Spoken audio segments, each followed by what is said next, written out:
How's it going, everyone? I'm sure by now that you heard that earlier this year, Health Canada has announced changes to the Canadian Food Guide. These changes include encouraging Canadians to eat more plant-based proteins instead of animal meat-based proteins.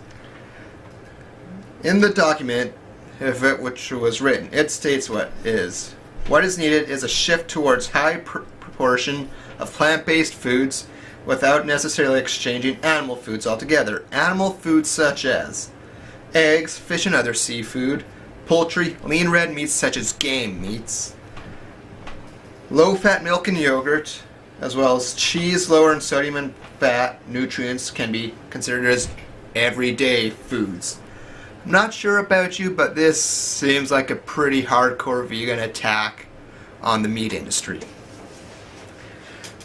It also wants to bring awareness of how food and production impacts the environment, which is totally fine. People have the right to know about that. They just need to get their education from a better source than what David Suzuki or Leonardo DiCaprio can offer. Get it from an actual farmer. But what bothers me most about this is that the opposition has shown little vocal opposition against this on social media. I've seen MPs reach out to those who've signed a petition put out by Dairy Farmers of Canada, but that's about it. These changes also have the potential to harm Canadians. First of all, the meat and milk sectors employ over 220,000 people, myself included. This means that if Health Canada backtracks on the stance it originally had when the Food Guide was first published, a lot of people could end up losing their jobs, mostly with the production side of it. Now, if we move on to the health side of it, according to Isabel Niederer, I'm sorry if I got that wrong, Director of Nutrition and Research of Dairy Farmers of Canada, she's worried that the elimination of the milk and alternative products category could send a message to Canadians that all proteins are the same and that the valuable nutrients such as calcium, potassium, niacin, vitamin A, and vitamin B12 that are in milk at high concentrations are not as important. Also, let's not forget that beef is high in zinc and iron, has 20 amino acids to make it a complete protein, and is as well as high in vitamin B12. Now, let's compare that to soy. Soy, again, is high in protein, but it has so many phytoestrogens in it, which can have an ill effect on men and reducing their testosterone production. If you want to compare estrogen levels, I suggest you check out Worried About Hormones in Cattle put out by Alberta beef producers as well as Beef Farmers of Ontario. In there is a chart that compares all the estrogen to everything in the most common foods. So let's take a tablespoon of soybean oil, which has 28,370 nanograms of estrogen in it. Now let's compare that to 75 grams of beef without any hormone implants, which is 1.1 nanograms. 75 grams of beef that was given a hormone implant such as Ralgro, Sinovex, or Revelor, that has 1.9 nanograms. And then if we compare that to, say, 355 milliliters of milk, which is an average serving, 51 nanograms of estrogen. So, soy is not the best replacement for those. It's best to stay with your meat and milk if you want to keep up your testosterone production. Now let's compare ourselves to our closest evolutionary cousins, chimpanzees and bonobos. According to the Feeding and Nutrition of Companion and Zoological Species in Livestock Feeds and Feeding, specifically on the Feeding Zoological Primates section, it states that chimpanzees absolutely need red meat, proving that we are evolutionarily adapted to eat meat.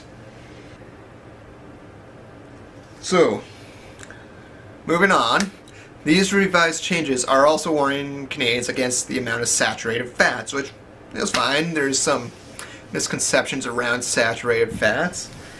If you read the article Dairy Farmers vs. Vegans, Andrew Mente from McMaster University conducted a study comparing meat and vegan-based diets. So, in this article, he states that total fats and individual types of fat, including saturated fats, which dairy and red meat are primary sources of, are not associated with the risk of heart attack or death due to cardiovascular disease. He then goes on to state that low levels of saturated fats can actually be harmful. This makes sense as we have been eating meat for millennia, and we have been evolved to eat meat. He then goes on to say that consuming 3 to 4 servings of fruits and vegetables may have the lowest risk of death, but there is little added benefit from eating more, and that he is hoping to see more moderation in the new food guide, which I don't blame him for. People need to be taught about moderation. It's something I still struggle with.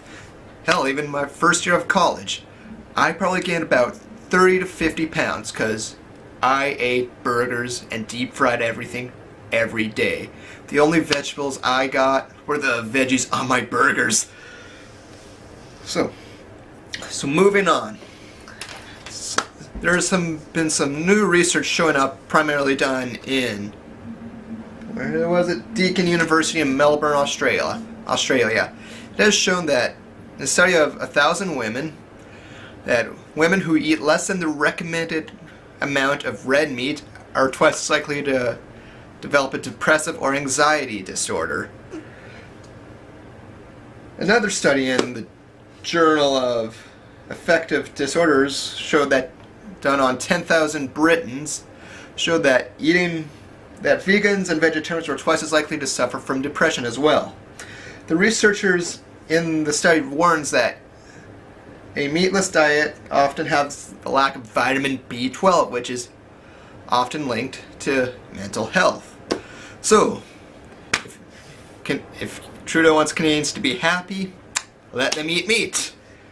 So, now let's move on to the environmental issues. I've touched on this a little bit earlier in this video.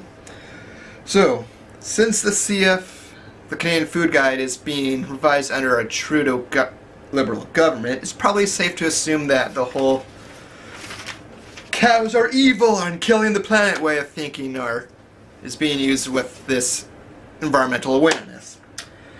First of all, when you graze cattle on land, it's using the land that can't be used for food production. So, the land is still being used and being productive, which is good for it. Also, according to a study done by Oklahoma State, grazing cattle can increase production and increase water filtration and water catchment, increase biodiversity with microbes and other species, provide ecosystem stability and resilience, and improve carbon sequestration. For those who don't know, grazing cattle can also store up to 268 pounds of carbon per acre per year.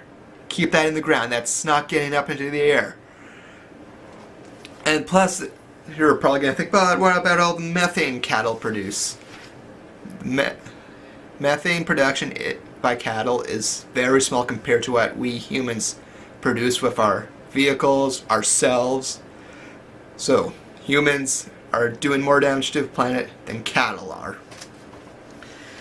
And now, plus, when cattle get fed, they use a lot of waste. Like, a lot of waste goes into feeding cattle. Like beet pulp, potato waste, brewer's grains, dried distillers grains from the ethanol production process, as well as malt sprouts, and even chocolate waste if you're in the right place. Everything is going in to the cattle, so it's not being wasted. In fact, a buddy of mine from college, he grows mushrooms from spent brewer's grains from the beer making process. Once he's done with those grains, he's sent them to be tested on how they affect cattle production, which I'm hoping I can get some results soon. I'm really interested to see that. So, nothing is being wasted. We're keeping everything going through the cattle. Cows eat the DDGs, DDGs get digested, comes out of manure, it gets fertilized, everything keeps coming round and round and round. So, with all the benefits that milk and beef have, there is no need to encourage Canadians to make those a secondary protein source. To me, this sounds like vegan special interest groups involved, and they're just utilizing the weak liberal Trudeau government to get what they want. Thanks for watching, everybody. I will put links down in the description below if you want to check them out. And if you like this video and want to see more content like that, please donate to my Patreon, and I will leave a link down in the description. See ya and have a good day.